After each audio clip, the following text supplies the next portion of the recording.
Секіріп жете алмайсың кен. Сұрса бұтағында отырған қарға қоянның қылығына сырттай күледі.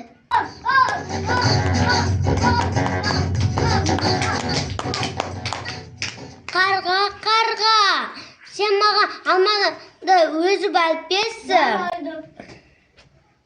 Сен қарға.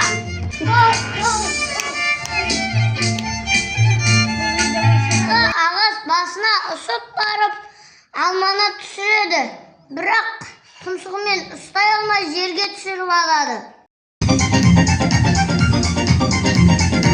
Қорқып кеткен қоян алманы кірпінің үстіне түсіп кеткенін байқайды.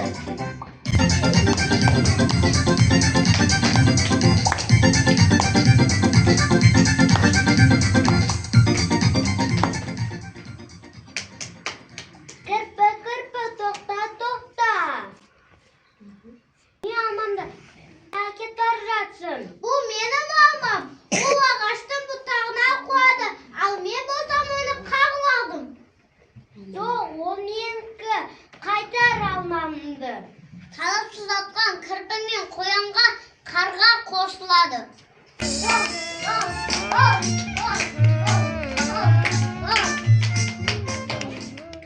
Тоқта ана, бұл қаталасақны.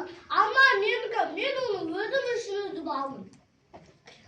Деп қарға өтірік сынын араластырады. Олар бір-бірімен түсінісе алмай, алманы ары-бері тартады. Орманның іші у-шу болып кетеді. Осы кезде қорбаңдаған аю келеді.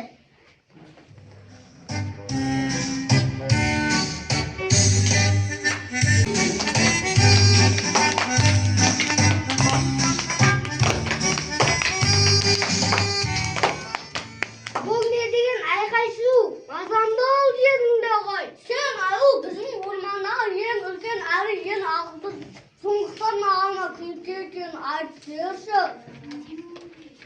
Деп олар аюға болған оқиғаны айтып береді. Алмады бірсе мен таптым. Ал мен үзіп алдым. Ал мен қағып алдым.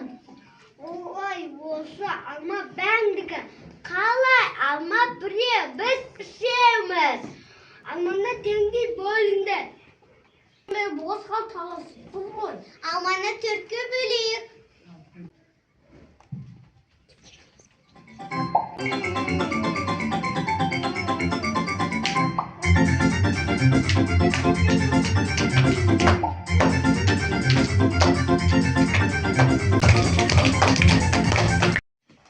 Болсаған қоя. Рахмет. Болсаған қарға. Рахмет.